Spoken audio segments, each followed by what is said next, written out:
Salut tout le monde, c'est Dofi et aujourd'hui on se retrouve pour un nouvel épisode de Best Cover.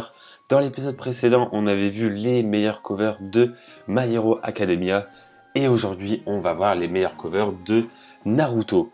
Et du coup, on est parti pour mon top 10 personnel. Donc, si vous n'êtes pas d'accord avec mon top 10, n'hésitez pas à faire le vôtre dans les commentaires. Et du coup, on est parti avec mon top 10, let's go. En 10e position, on a le tome 40 de Naruto. Alors je vous préviens tout de suite, il y aura des grosses masterclass pour moi parce qu'il y a vraiment des tomes qui sont incroyables. Là, on commence déjà plutôt fort avec le tome 40, donc le moment où Deidara et Sasuke se sont battus.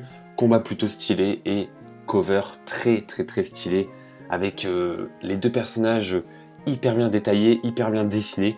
Franchement, j'aime beaucoup ce tome, très clairement. Et aussi le fond blanc parce qu'on n'a pas besoin de fond pour un tome comme ça. Il faut vraiment se concentrer sur les deux personnages, sur l'affrontement entre ces deux persos. Donc franchement, ouais, voilà, tome plutôt stylé. Voilà, il est dans mon top 10 et en 10e position. En 9e position, on avance de beaucoup de tomes avec le tome 70.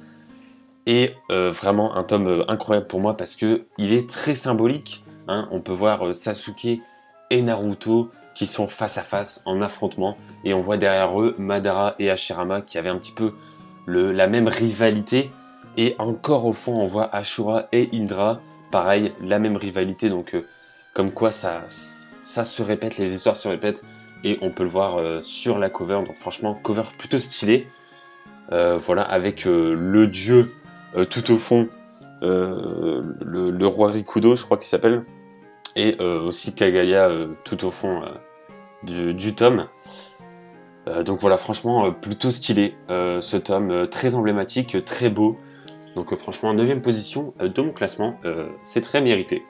Et en 8e position, on a le tome 64 de Naruto, avec Hinata et Naruto devant, tout simplement. Et on voit aussi au fond Neji en mode phénix avec la puissance de Kurama. Et on voit aussi tous les autres soldats devant avec l'énergie que Naruto leur a donnée. Donc franchement, encore une fois, c'est très emblématique, en fait, c'est très symbolique. Ça raconte quelque chose, donc franchement, j'aime beaucoup parce que les tomes de Naruto, ça raconte vraiment quelque chose, en fait. Donc c'est plutôt stylé. Et on a aussi tout au fond Jubi, qui arrive pour l'affrontement, donc franchement plutôt stylé. Voilà, j'ai dit 40 fois le mot stylé, mais c'est stylé. Donc voilà, 8e position de mon classement. Et en 7e position, on a le tome 35. Donc là, ça n'a rien à voir avec les autres tomes de Naruto pour moi, parce que c'est un tome très chill, très tranquille. Voilà, c'est très calme en fait. Et on a surtout, et moi ce que j'aime beaucoup dans ce tome, c'est beaucoup de détails, beaucoup de couleurs. Donc c'est vraiment surchargé, mais c'est surchargé dans le bon sens en fait. C'est plutôt bien fait. Et on a aussi une couleur qui revient beaucoup, c'est un petit peu le jaune-orange. Donc voilà, franchement, plutôt beau. Très bien dessiné, très bien détaillé. Donc franchement, ça doit être vraiment pas facile à faire ça. À faire ce style de dessin. Et voilà, pour moi, 7ème place de mon classement, le tome 35 est plutôt beau. En 6ème place, on a le tome 59 avec Naruto et les Kage. On peut voir aussi Madara tout au fond, enfin un petit bout de Madara. Donc voilà, du coup c'était le tome pendant le combat de Madara contre les 5 Kage. Donc encore une fois, un tome plutôt beau, plutôt bien dessiné. On a aussi un style de dessin plutôt différent qu'on a pu voir par rapport aux autres tomes. Donc franchement, moi j'aime beaucoup parce que on a vraiment les personnages qui sont dessinés avec des contours, avec des gros traits noirs. Donc ce style-là, j'aime beaucoup, franchement. Donc voilà, pour moi, ça mérite vraiment d'être dans mon classement. De toute façon, c'est un petit peu un classement personnel, donc voilà. Et du coup, pour moi, le tome 59 est en 6ème position. Donc voilà, très beau. En 5ème position, on a le tome 44 de Naruto. Encore une fois, c'est un tome très tranquille, très chill. Hein, donc c'était pendant l'entraînement de Naruto pour pouvoir combattre Pain par la suite. Donc c'est un petit peu le calme avant la tempête. Et franchement, j'aime beaucoup ce tome parce que on a déjà les grenouilles de Jiraiya qui sont représentées.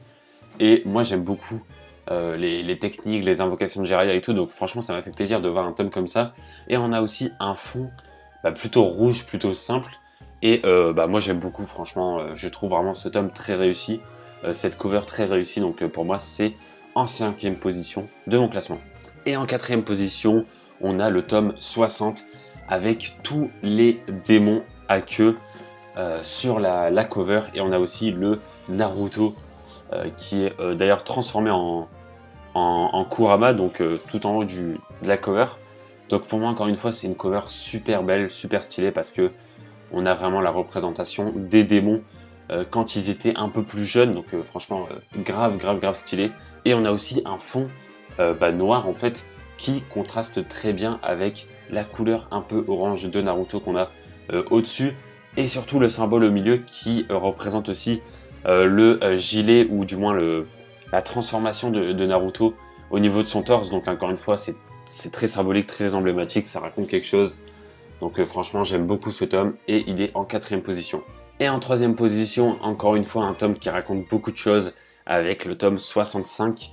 Et on peut voir tous les Kage de Konoha, tout simplement, qui sont représentés, sauf Madara et Sasuke, évidemment. Et on a vraiment devant Sasuke qui est venu rappeler les Kage pour la guerre, et on a aussi sur les côtés Madara et Hashirama. Moi, franchement, c'est une rivalité que j'adore. Hashirama, c'est l'un de mes personnages préférés, c'est dans mon top 4 ou dans mon top 3, à voir. Mais en tout cas, voilà, j'aime beaucoup ce tome, et j'aime beaucoup aussi le fait que les Kage de devant soient retournés, qu'ils soient face à Sasuke. Et franchement, voilà, j'aime beaucoup. Et encore une fois, on a un fond très blanc pour vraiment se concentrer sur ces personnages. Donc voilà, 3e position de mon classement pour le tome 65. Et pour la 2e place, on a le tome 69. Alors lui, franchement, il est incroyable. Voilà, moi je le trouve vraiment incroyable. On a vraiment Guy devant qui est enragé, en fait. Vraiment, il est transformé. Et moi, ce que j'aime beaucoup, c'est que la transformation finale de Guy qu'on voit face au combat contre Madara, et en fait, il est tellement énervé en fait que sa peau est rouge, qu'il a des flammes rouges autour de lui. Mais c'est des flammes vraiment bien dessinées, et en plus de ça, il est habillé tout en vert, donc il y a vraiment deux couleurs très belles en fait qui vont ensemble. Et on a aussi sur les côtés Lee vers la gauche qui est tout simplement son élève, et on a à sa droite son maître. Donc voilà, il y a un espèce d'élève maître, etc. Et on a au milieu Guy avec aussi au fond Naruto, voilà, qui est de dos. Alors pour moi, clairement, Naruto, on aurait pu l'enlever du tome et le remplacer par Madara, et mettre un Madara transformé de dos. Ça aurait été un peu mieux, mais bon, après, qui suis-je pour critiquer? Voilà, franchement, ce tome, il est plutôt beau, il est très bien dessiné. Donc moi, franchement, j'aime beaucoup, je suis vraiment fan. Donc voilà, du coup, il est en 2e position. Et en 1re position, évidemment, le tome 72. Franchement, c'est vraiment une cover que, voilà, quand le tome est sorti, on pensait pas que ce jour allait arriver, alors que pourtant, voilà, ça a été dit, on le savait qu'à un moment donné, Naruto allait devenir Hokage, mais de le voir vraiment physiquement, franchement, c'est vraiment incroyable. Moi, j'ai beaucoup aimé ce tome, j'ai beaucoup aimé cette cover, et même j'ai beaucoup aimé la lire, parce que il se passait pas grand chose, hein. Franchement, il se passe pas grand chose vers la fin de Naruto, mais ça fait du bien de voir Naruto Hokage, et de voir que le village va bien, etc. Franchement, c'est plutôt cool, et le tome est très beau en vrai. Donc voilà, pour moi, c'est la 1re place de mon classement, le tome 72. Et du coup, j'espère que cette vidéo vous aura plu. On a fini pour mon top 10 de mes covers Naruto, voilà. J'espère que vous êtes à peu près d'accord avec moi. Et du coup, on se dit à très bientôt pour une prochaine vidéo sur la chaîne. Ciao tout le monde!